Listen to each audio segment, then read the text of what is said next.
बोलिए सद्गुरु देव की जय।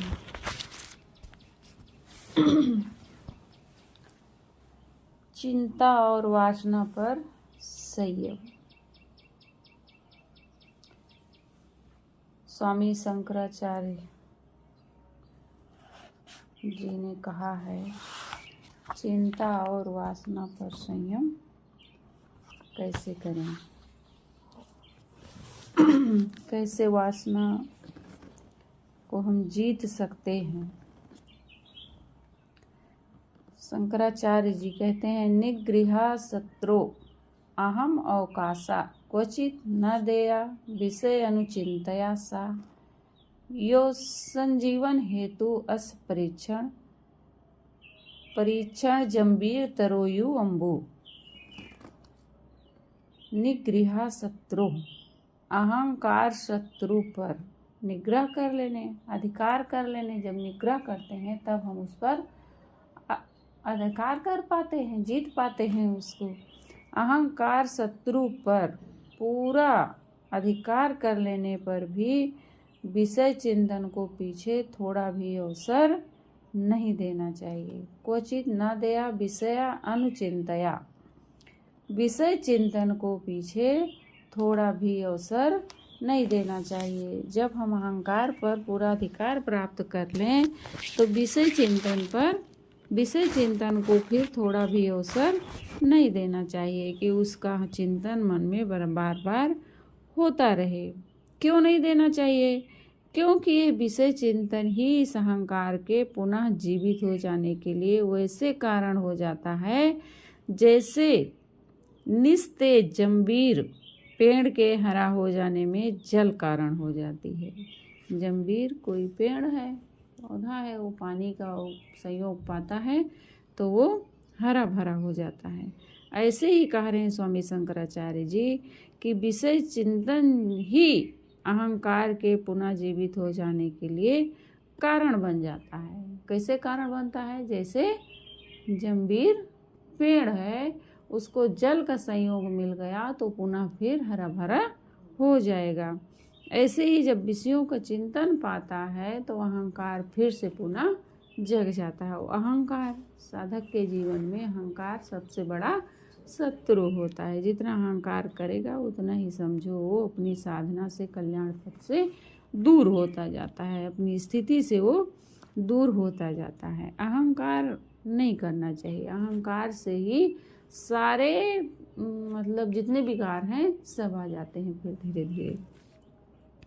अहम शत्रु, अहंकार शत्रु पर निग्रह अधिकार कर लेने पर विषय चिंता, विषय स्मरण को पीछे क्वचित अवकाशा न दिया, थोड़ा भी अवसर नहीं देना चाहिए। क्योंकि सहयोग वह ही अस संजीवन हेतु उसको पुनः जीवित होने का कारण हो जाता है। यूं जैसे परछीण जंबीर तरो, निस्तेज जंबीर पेड़ के हरा हो जाने में अम्बु जल कारण होता है। अहंकार मर गया, इस बात का अहंकार नहीं होना चाहिए। अहंकार मर गया, इसका भी अहंकार नहीं होना चाहिए। यदि मन का स्मरण, मन का प्रवाह सांसारिकता की तरफ हुआ तो अहंकार पुनः जग जाएगा। अगर हमारे मन से विषयों का चिंतन हुआ, संसार का स्मरण होने लगा, संसार एक संसार होता है, एक सांसारिकता होती है, तो संसार का स्मरण तो नहीं दुख देगा। लेकिन अगर हमारे मन में सांसारिकता का स्मरण हो रहा है तो फिर से अहंकार जग जाएगा। जब तक शरीर है तब तक बड़ी सावधानी से मनोनिग्रह पर लक्ष्य रखना चाहिए। समाधि सुख के लिए दृश्य विलय का अधिकतम अभ्यास अत्यंत आवश्यक है। क्या कह रहे हैं स्वामी शंकराचार्य जी? बड़ी सावधानी से मनोनिग्रह पर लक्ष्य रखना चाहिए। साधक को बहुत सावधानी, इसलिए सदगुरु कबीर साहब भी कहे। कौन सी साखी कहे हैं सदगुरु कबीर साहब?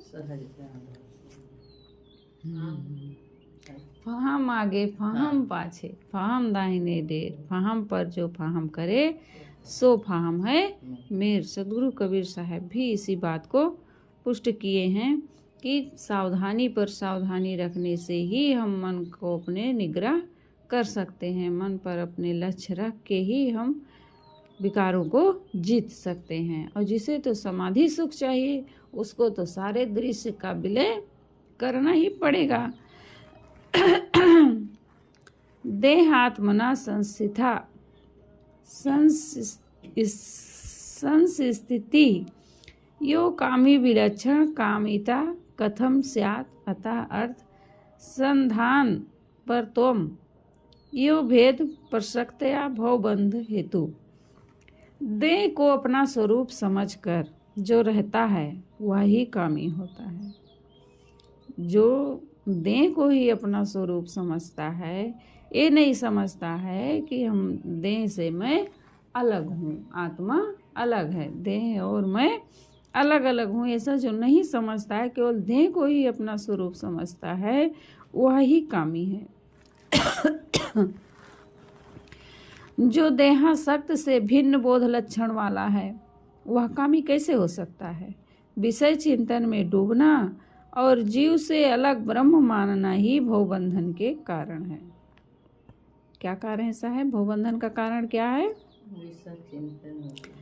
विषय चिंतन में डूबना और जीव से अलग परम तत्व मानना, ब्रह्म, ईश्वर, जो भी खुदागार जो भी कहो, विषय चिंतन में डूबना और जीव से अलग ब्रह्म मानना ही भवबंधन के कारण है। देहात्मना, देह को आत्मा मानकर, देहासक्त होकर संस्थिता रहने वाला यो ही कामी होता है, विषय लंपट बनता है। जो विलक्षणा भिन्न लक्षण वाला है, देहाभिमान का त्यागी है, कामिता कामी कथम स्यात्, कैसे हो सकता है? अतः इसलिए अर्थ संधान पर तुम विषय चिंतन में डूबना तथा भेद पर सक्तया यो जीव से ब्रह्म अलग मानने का मोह ही भवबंध हेतु संसार बंधन का कारण है। देह को अपना स्वरूप मानना और जीव तथा ब्रह्म अलग अलग मानना जन्म मरण के दो कारण हैं। जन्म मरण के दो कारण हैं, देह को अपना स्वरूप मानना और जीव से ब्रह्म अलग मानना। देहासक्त व्यक्ति विषयों की तरफ खींचा रहता है। अब जिसके पास देह की आसक्ति है वो दिन भर विषयों का चिंतन करेगा, उधर ही उसका मन डूबा रहेगा सांसारिकता में। वो अपनी ओर कभी ध्यान देगा ही नहीं। आत्मा क्या है, परमात्मा क्या है, मैं कौन हूँ, कैसे मैं छूटूंगा, दुखों से कैसे मुक्त होऊंगा, हमारे मन में कब क्या क्या विकार आते हैं, इस तरफ उसका ध्यान नहीं जाएगा। वो केवल संसार का चिंतन, संसारिकता का चिंतन करता रहेगा। अलग ब्रह्म मानने वाला हीन भावना में पिसा रहता है। जो समझता है कि मैं देह नहीं शुद्ध चेतन हूँ, वह प्रत्यक्ष पांचों विषयों से अनासक्त रहता है। जो ये समझता है कि मैं देह नहीं हूँ, मैं शुद्ध चेतन हूँ, मेरे में विषय नहीं है, विकार नहीं है, वो क्या करता है? वो पांचों विषयों से अनासक्त रहता है।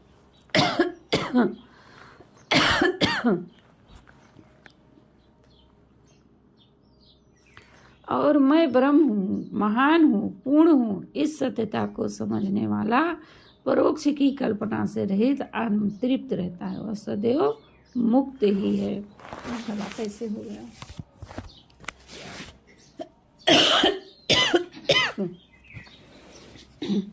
खांसी नहीं आ रही, केवल गला ही कैसे हो गया?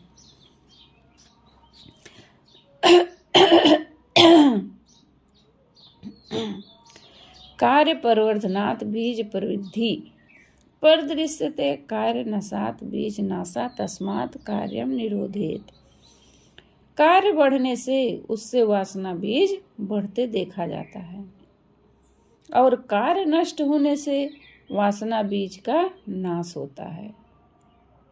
इसलिए कार्य को ही रोकना चाहिए। कार्य परवर्धनात्, कार्य बढ़ने से बीज प्रवृद्धि, वासना बीज बढ़ते परिदृश्यते देखा जाता है और कार्य नाशात्, कार्य के नाश होने से बीज नाशा, वासना बीज का नाश होता है। तस्मात्, इसलिए कार्यम निरोधेत, कार्य को रोकना चाहिए। शांति इच्छुक को चाहिए को शरीर निर्वाह मात्र के लिए अनासक्त होकर कार्य व्यवहार करे। अगर वो शरीर निर्वाह को छोड़ करके अधिक की चाहना में पड़ेगा तो फिर स्वाभाविक है दौड़ लगाएगा संपत्ति के लिए, ये हो जाए वो हो जाए वो हो जाए, फिर तो उसमें अपनी ध्यान ज्ञान साधना सब कोने में रख देगा। क्या कह रहे हैं स्वामी शंकराचार्य जी?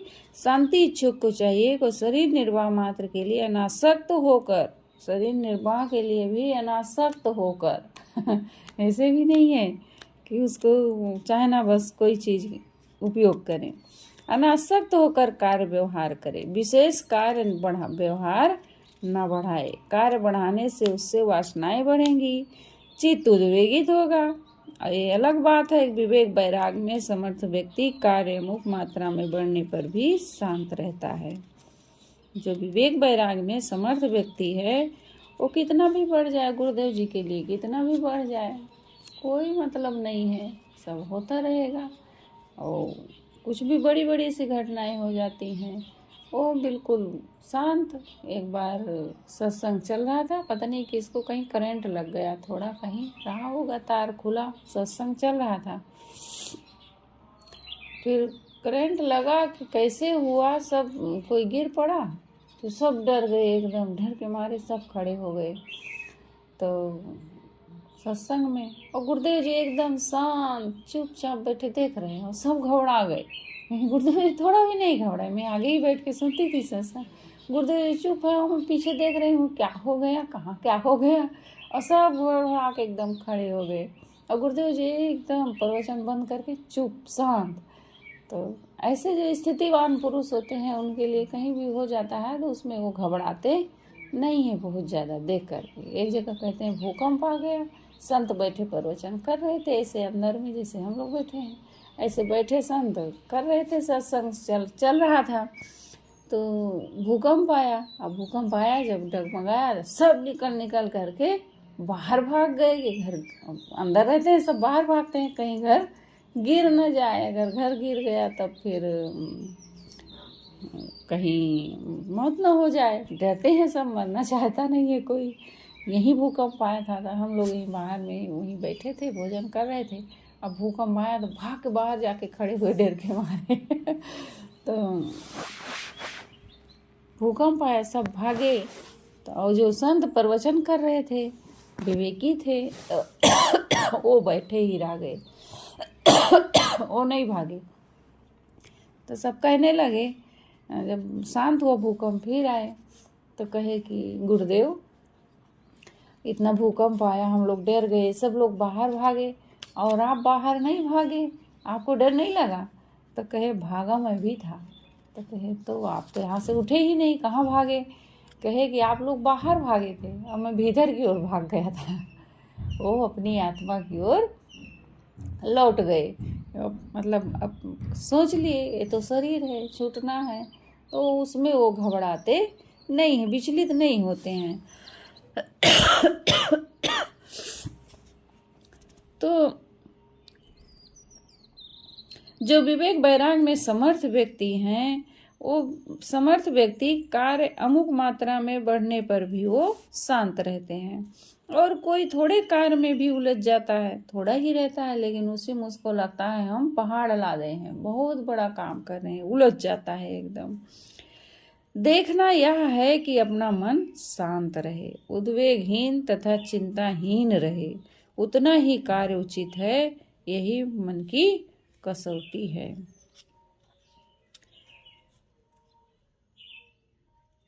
कोई बहुत कार्य करके भी नहीं उलझता है और कोई थोड़ा ही करके उद्वेगहीन हो जाता है, शांत हो जाता है, लेकिन उतना ही कार्य उचित है जितने में हमारा मन शांत रहे। उतना करना ही नहीं चाहिए कि जितने से हम अशांत हो जाएं।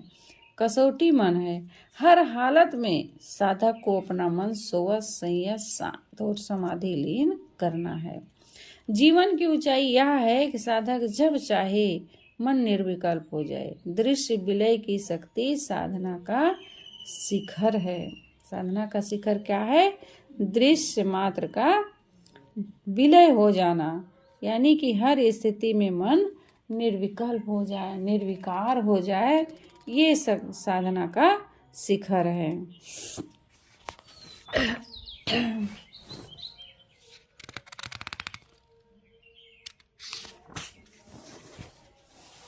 वासना वृद्धिता कार्यम कार्य वृद्धया च वासना वर्धते सर्वथा पुंसा संसारा न निर्वर्तते। वासना बढ़ने से कार्य बढ़ता है, वासना बढ़ने से कार्य बढ़ता है और कार्य बढ़ने से वासना बढ़ती है। इस प्रकार जीव की संसारा शक्ति सर्वथा नहीं छूटती है। वासना से कार्यों की वृद्धि तथा कार्यों से वासना की वृद्धि, यह ऐसा घन चक्कर है, इसमें पड़े हुए पुंसा जीवात्मा की संसारा सर्वथा न निर्वर्तते। संसारा शक्ति एवं भव बंधन सर्वथा नहीं छूटता।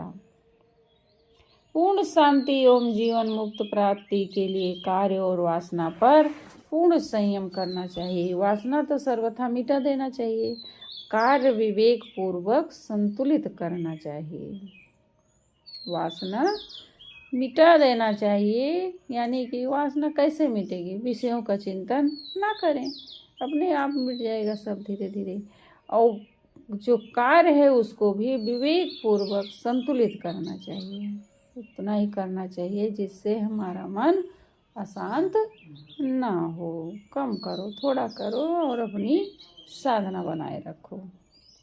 उसमें हमारी अगर हानि हो रही है, हम उलझ रहे हैं, तो फिर हम बहुत बड़ी अपनी हानि कर रहे हैं, दूसरे की नहीं कर रहे हैं, अपनी कर रहे हैं।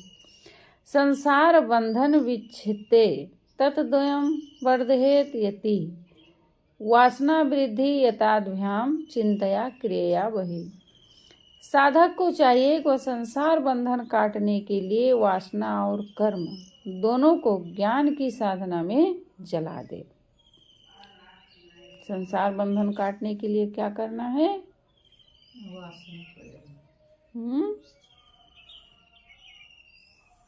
क्या क्या सुने हो बड़े दीदी?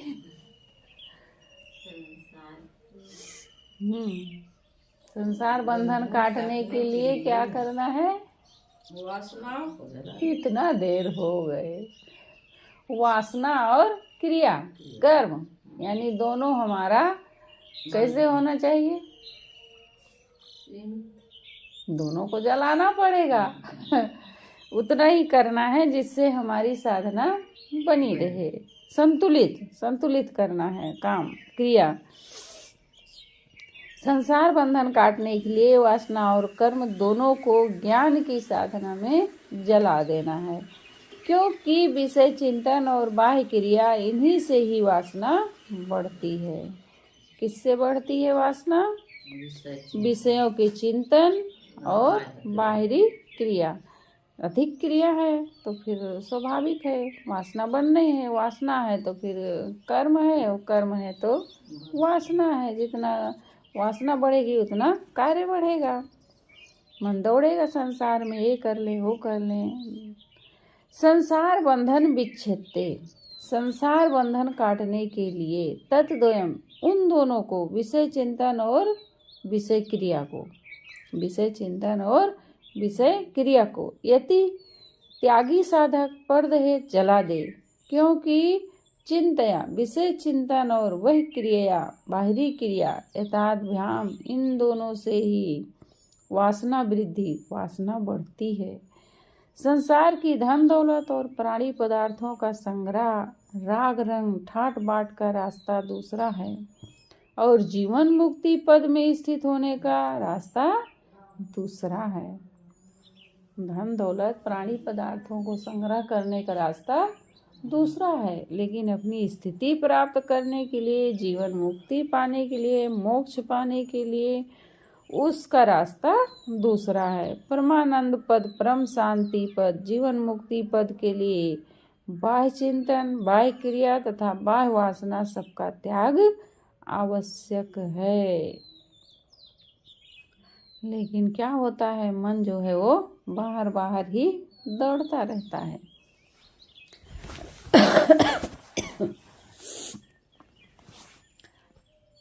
ताभ्याम प्रवर्धमाना सा सूते संसृति आत्मना त्रायाणाम चा क्षय उपाया सर्व अवस्थासु सर्वदा सर्वत्र सर्वता सर्वम ब्रह्म मात्र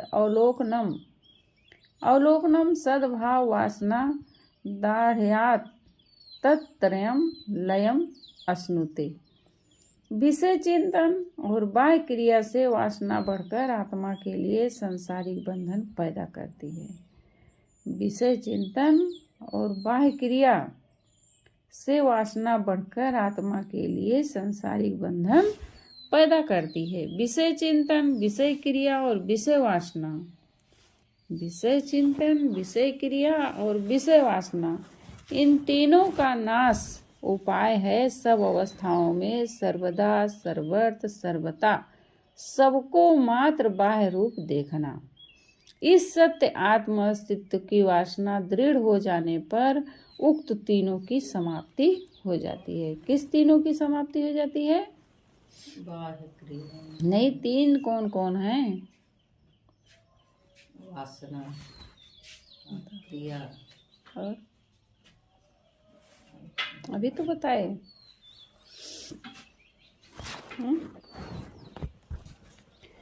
विषय चिंतन, विषय क्रिया और विषय वासना, इन तीनों का सर्वथा अंत हो जाता है। ताभ्याम, उन दोनों से, विषय चिंतन और विषय क्रिया से प्रवर्धमाना सांसारिक वासना बढ़ जाती है। सा वह आत्मना, आत्मा के लिए संसृतिम सांसारिक बंधन सूते पैदा करती है। प्राणायाम, तीनों का, विषय चिंतन, विषय क्रिया और विषय वासना के क्षय उपाया, नाश का उपाय है। सर्व अवस्थासु, सभी अवस्थाओं में। देखिए, क्षय का उपाय यानी नाश करने का उपाय है। कौन सा उपाय है? सर्व अवस्थासु, सभी अवस्थाओं में, सर्वदा, सब समय, सर्वत्र, सब जगह, सर्वता, सब तरह से, सर्वम, सबको, सभी जीवों को, मात्र बाह्य अवलोकनम, केवल बाह्य भाव से देखना सर्व से सब श्रेष्ठ है, ऐसा समझना। सद्भाव, इस सत्य सत्ता की, इस यथार्थता की वासना संस्कार दृढ़ हो जाने पर तत्त्रयम्, उन तीनों का, विषय चिंतन, विषय क्रिया तथा विषय वासना का लयम अश्नुते, लय हो जाता है, विनाश हो जाता है। स्वामी जी हमें सीख देते हैं कि विषय वासना का त्याग सत्स्वरूप आत्मा की वासना दृढ़ करना चाहिए। विषय वासना का त्याग कर सत्स्वरूप आत्मा की वासना दृढ़ करना चाहिए। आत्म प्राण पूर्ण हो जाने पर विषय वासना अपने आप उड़ जाती है। जब साधक आत्म प्राण हो जाता है तब विषय वासना अपने आप उड़ जाती है। पूर्ण अंतर्मुख साधक बाह्य वासना एवं क्रिया में नहीं पड़ता है। पूर्ण अंतर्मुख साधक बाह्य वासना एवं क्रिया में नहीं पड़ता है। सारा अनात्म क्षणिक है। क्रिया नाशे भवेत चिंता नाशा अस्मात् वासना क्षया वासना पर क्षया मोक्षा सा जीवन मुक्ते इष्यते।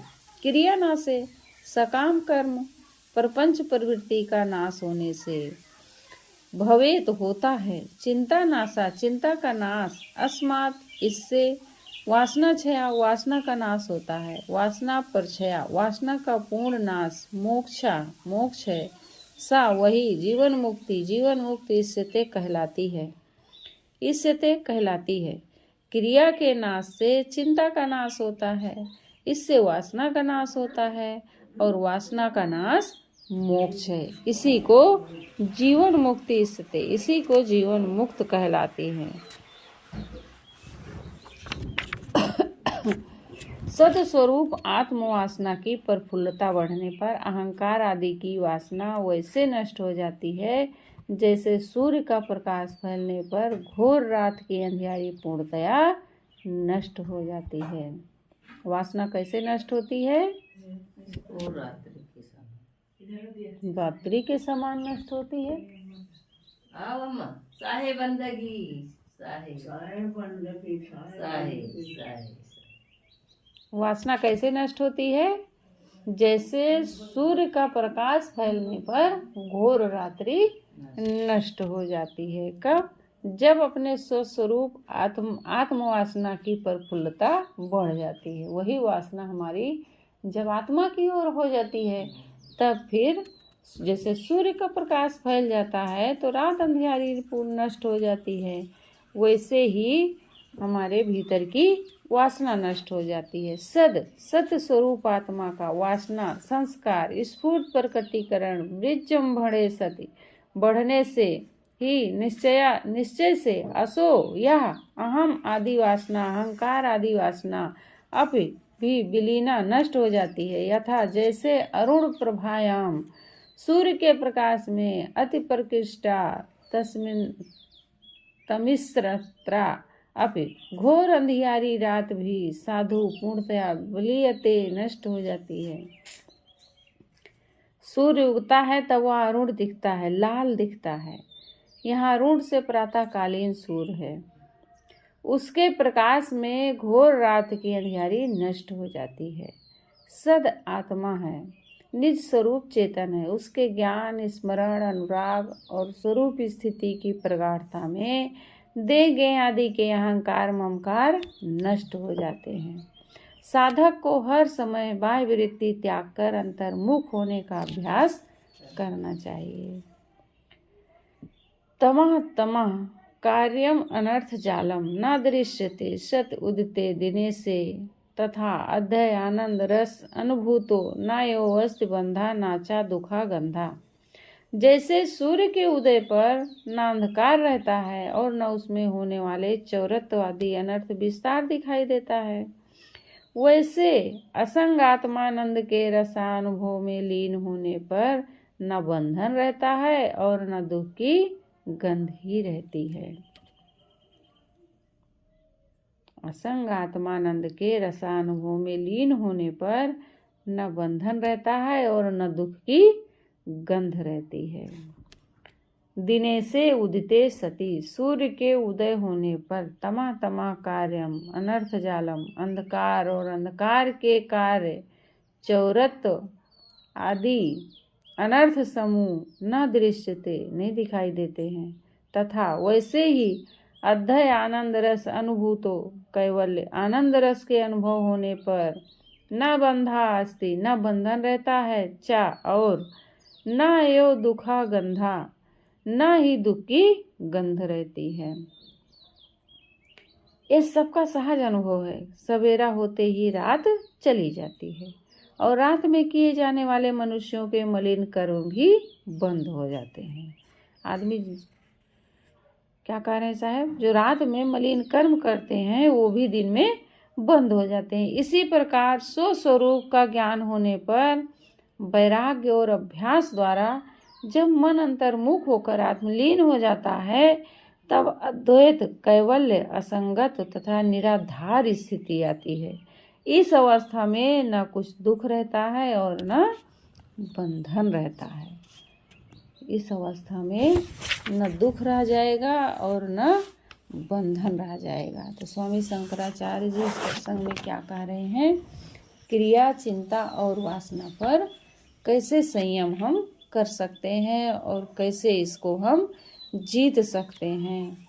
विषय चिंतन, विषय वासना और विषय क्रिया, इन तीनों पर जब हम विजय प्राप्त कर लेते हैं तो फिर संसार सागर से पार हो जाते हैं। और इसका उपाय भी बता रहे हैं जीतने को। कौन सा उपाय बताए हैं?